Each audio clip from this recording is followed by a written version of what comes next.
Selamat pagi atau siang, atau selamat sore atau malam. Kita bertemu lagi dengan kuliah kita di pertemuan yang ke-8. Pertemuan yang ke-8. Tolong disimak dengan baik agar kita bisa uh, mendapatkan pelajaran untuk kuliah kita di saat ini. Kita masuk ke topik kita untuk hari ini, yaitu mengenai respon terhadap risiko. Respon terhadap risiko. Bagaimana seorang manajer dari perusahaan logistik untuk merespon terhadap risiko yang mungkin atau yang akan terjadi dalam satu perusahaan logistik. Tolong dapat disimak dengan baik dan dilihat materinya. Materi ini bisa juga dibaca, ada di sistem kita, baik di SSO, baik yang ada di learning kita. Baik, tentu orang akan mempunyai respon yang berbeda terhadap suatu risiko. Baik seorang pemimpin perusahaan, baik secara keseluruhan, yakni manajemen. Bagaimana mereka merespon suatu risiko yang terjadi. Ada yang bisa menghadapinya, tapi ada juga yang mencoba untuk mengantisipasi atau mencari channel-channel atau chance bagaimana untuk menghindari risiko tersebut. Yang pertama di sini merespon risiko. Kita dapat membuat sebuah prinsip dasar dengan berpedoman bahwa respon terbaik tergantung pada signifikansi. Signifikan berarti kan itu bagaimana besar kecilnya risiko tersebut. Dan ini biasanya terkait dengan dampak potensial yang ditimbulkan seperti dijelaskan berikut ini. Yang pertama, risiko tipe A itu membutuhkan perhatian yang lebih serius. Ya. Itu yang disebut dengan risiko tipe A. Kenapa dia serius? Tentu di sini perusahaan mempertimbangkan opsi dan pilihan dengan lebih hati-hati. Kalau risikonya terlalu tinggi, mungkin juga itu bisnis tidak diambil, ya, terlalu berisiko.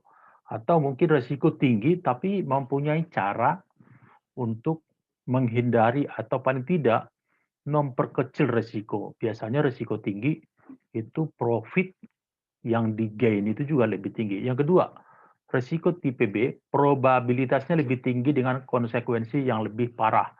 Manajer dapat melakukan penyesuaian pada operasi seperti menyediakan lebih banyak stok ya apabila risiko permintaan yang tiba-tiba datang meningkat.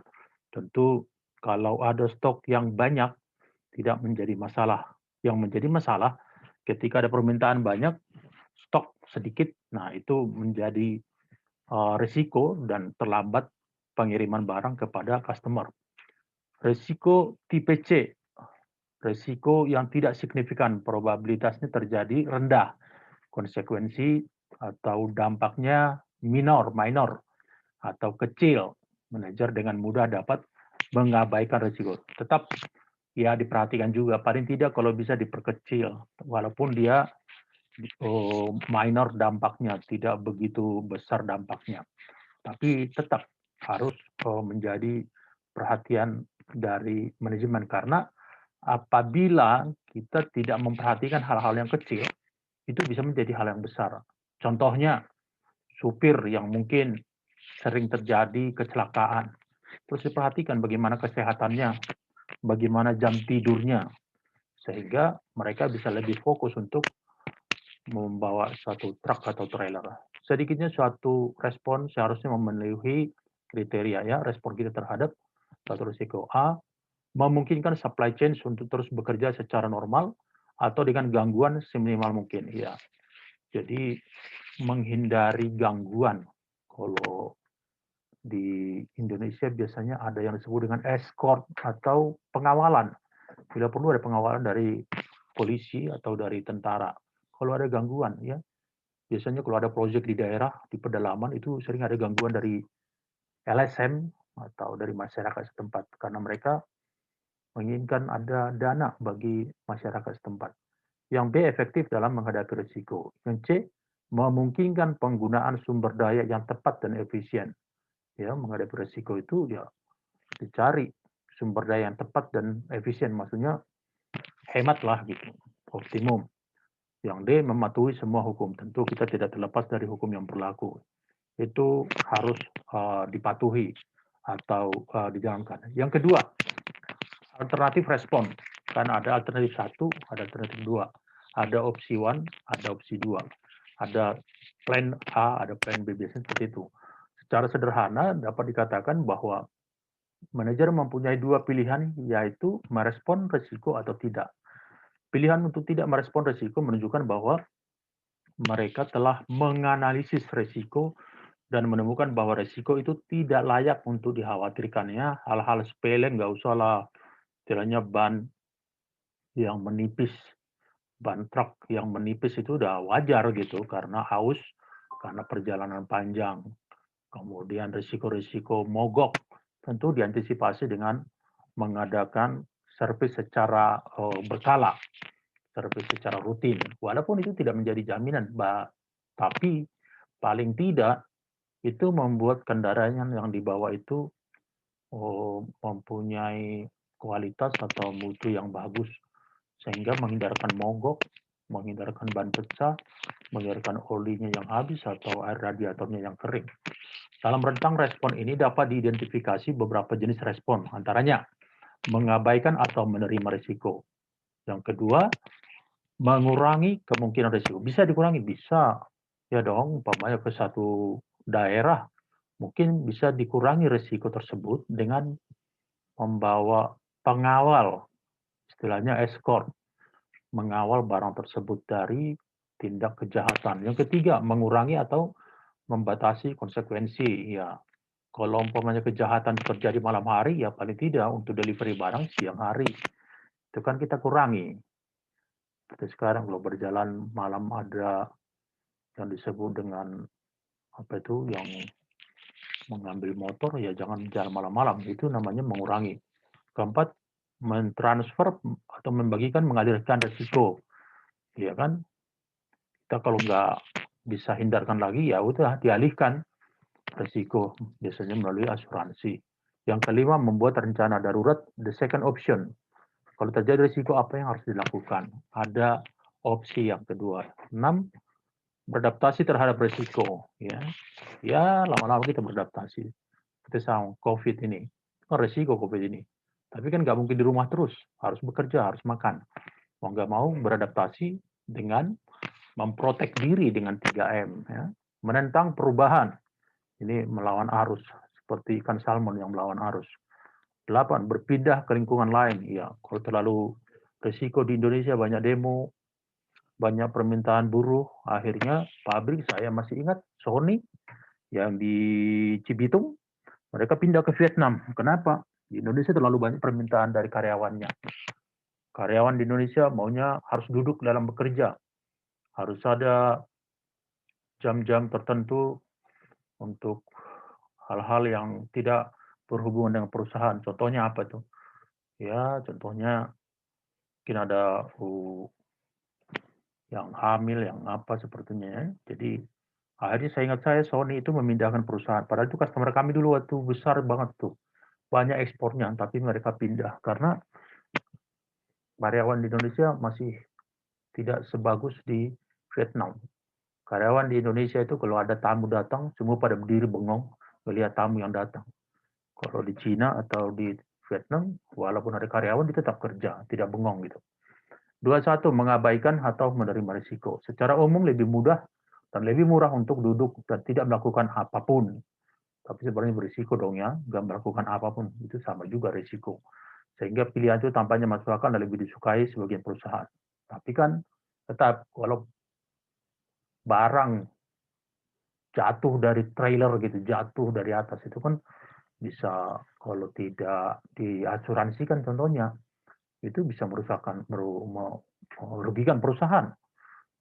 Kita untung satu kontainer untuk pick up kontainer itu sama delivery sama ocean freight udah bagus itu paling dapat kita 10 juta dalam satu kontainer ekspor ke Eropa contohnya. Kalau ada itu udah hebat 5 juta paling.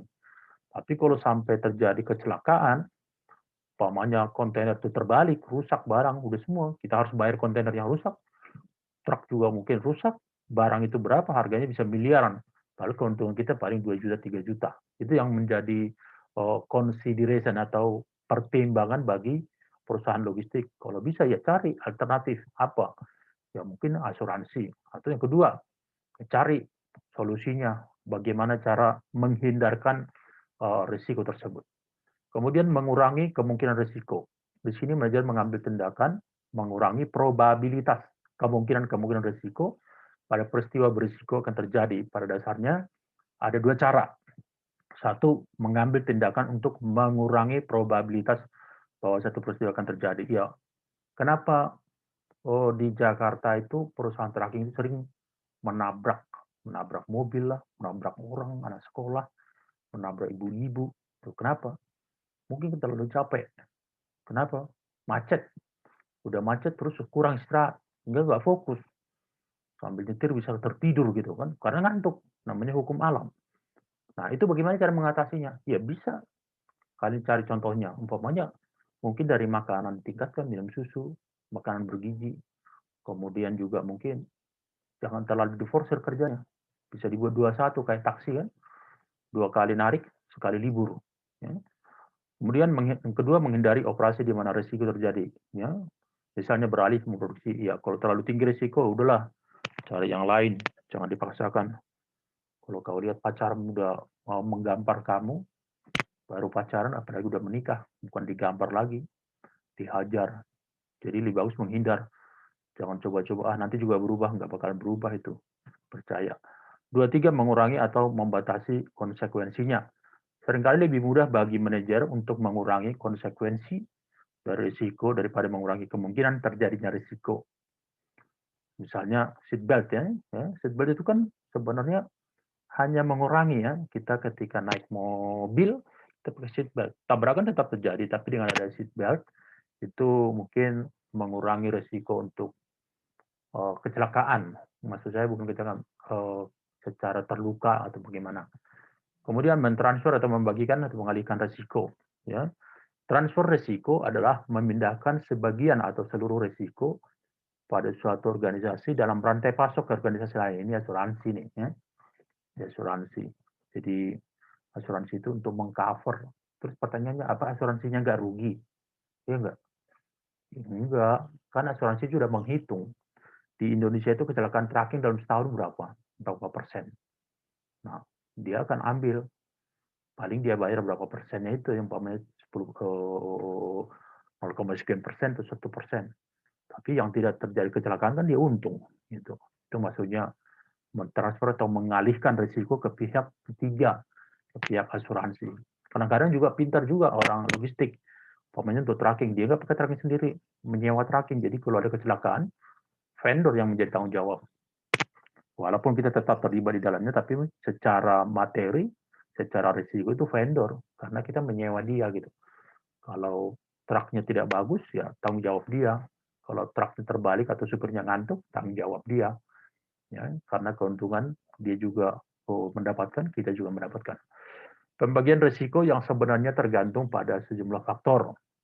Kekuatan relatif organisasi, di mana organisasi lebih kuat meneruskan risiko pihak yang kurang kuat. Ya. Sikap terhadap risiko, organisasi yang menghindari risiko cenderung untuk meneruskan lebih banyak risiko. Ya, jangan terlalu menghindari risiko. Menikah itu berisiko, punya anak itu berisiko. Ya. Tapi kalau tidak menikah berisiko juga. Tidak punya anak lebih berisiko lagi. Jadi bahan gunjingan sama seperti itu ya. Kontrol di mana organisasi yang memiliki kendali paling besar atas risiko harus menerima tanggung jawab yang lebih besar. premi atau biaya yang bersedia dibayar atau diterima organisasi untuk menerima risiko, keahlian dan pengalaman yang memungkinkan beberapa organisasi untuk menangani risiko dengan jauh lebih efisien. Ya. Kadang-kadang bill of lading itu aja sudah disarankan. Jadi kalau ada kecelakaan, udah otomatis nanti itu ada bisa di cover. Pandangan dan analisa risiko yang mungkin berbeda di setiap organisasi. Ya, beda kan, risiko di tracking beda, risiko di gudang beda, risiko di kapal beda, risiko di pabrik lagi muat itu juga berbeda. Membuat rencana darurat 2.5. Rencana darurat ini sebagai second option gitu loh. Kalau ada apa-apa sih pilihan keduanya. Kalau kejadian ini apa sih yang harus dilakukan gitu. Harus ada the second option. Jadi itu rencana darurat. Kalau terjadi kebakaran apa yang harus dilakukan? Makanya depo dari taksi seperti Bluebird itu tidak di satu depo. Deponya atau garasi itu banyak. Ada di timur, ada utara, selatan. Tujuannya apa? Kalau satu kebakaran ya yang lain masih ada sisa. Coba kalau dia taruh di satu pool semuanya taksi, kebakaran situ selesai habis semua gitu. Ya. Yang 26 beradaptasi terhadap risiko. Ya, how to adapt. How we adapt with the risk. Seperti sekarang, bagaimana kita beradaptasi dengan COVID-19? Ya, tentu dengan menjaga diri kita, protek diri sendiri, cuci tangan, kemudian jaga jarak, menggunakan masker sampai di rumah, bisa berkumur-kumur dengan air garam, dan lain-lain. Itu yang disebut dengan beradaptasi. Kemudian menentang perubahan. Ini agak ribet ya, menentang perubahan. Ini orang-orang yang berani yang di sini. Tapi biasanya, kenapa kemarin ada demo mengenai Omnibus Law itu kan? Mereka kan ingin menentang yang dibuat pemerintah satu perubahan. Mereka tidak mau. Cuma salahnya kadang-kadang mereka belum membaca, udah menentang, padahal itu ada sesuatu yang mungkin perlu dipelajari, dianalisa, ya, menentang perubahan. Di sini dikatakan ada satu contoh di sini, misalnya saat pemerintah Inggris mengusulkan undang-undang membatasi jam kerja pengemudi truk ya dong, dibatasi jam kerjanya. Kenapa? Ya, biar dia sehat, biar dia fit dalam melakukan pekerjaannya. Kalau ngantuk, kerja terus, emang mesin. Kalau mesin iyalah tidak ada capeknya. Tapi kalau dia masih manusia biasa, tentu ada capeknya. Butuh istirahat, butuh bersama dengan keluarga, butuh ya paling tidak rekreasi. Makanya ada cuti dalam setahun itu 12 hari atau 14 hari. Tujuannya apa? Agar si karyawan itu bisa berkumpul dengan keluarga, bisa jalan-jalan, itu untuk refresh, dia punya otak, dia punya pemikiran, jadi segar lagi, masuk kerja lagi. Ada orang mau, udahlah, kasih saya uang aja, saya nggak usah cuti. Nggak mau perusahaan, harus cuti. Tujuannya secara kesehatan itu bagus. Bisa dia menggali hubungan yang baik dengan keluarganya juga.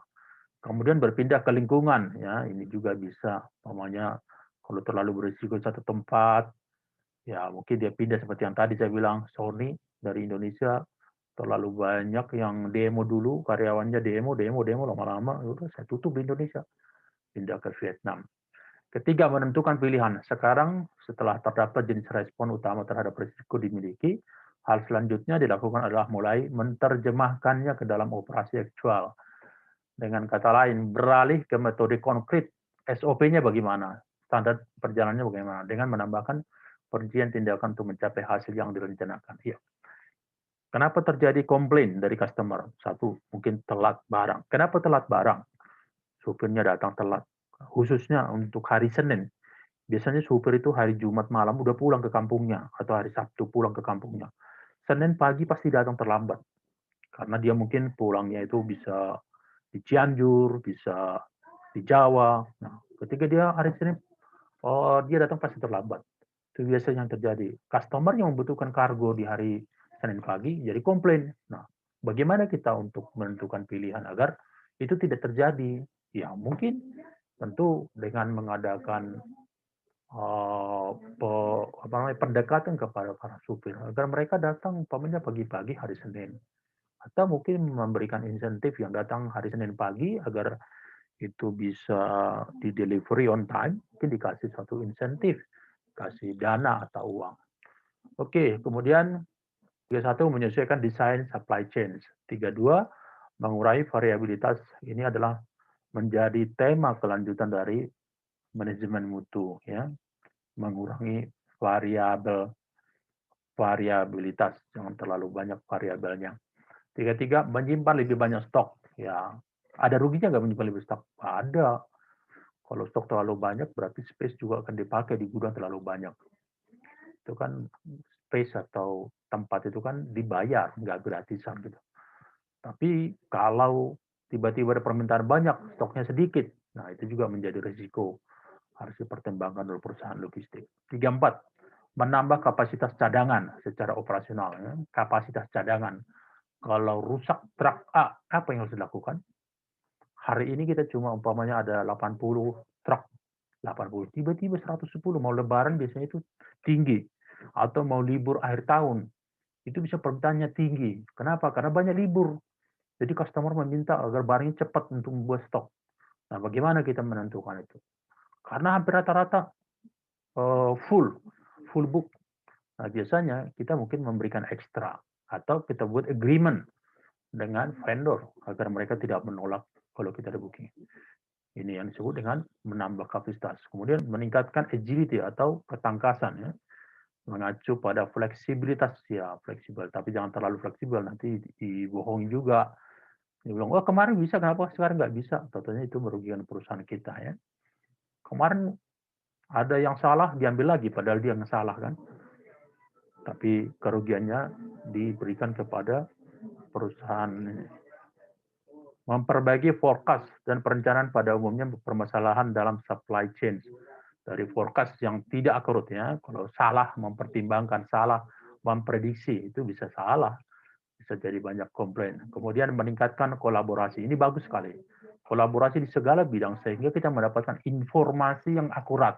Berapa yang harus delivery. Kalau ada kesalahan, apa yang harus dilakukan. Kalau ada truk yang mogok, apa yang harus dilakukan. Ada flow of information. Jadi informasi itu, aliran informasi itu harus terus secara konstan dikomunikasikan ke semua pihak, ke semua stakeholder. 38 vendor rating, ya itu maksudnya kalau ada 3 vendor, vendor A bagaimana nilainya, vendor B bagaimana, vendor C bagaimana nilainya.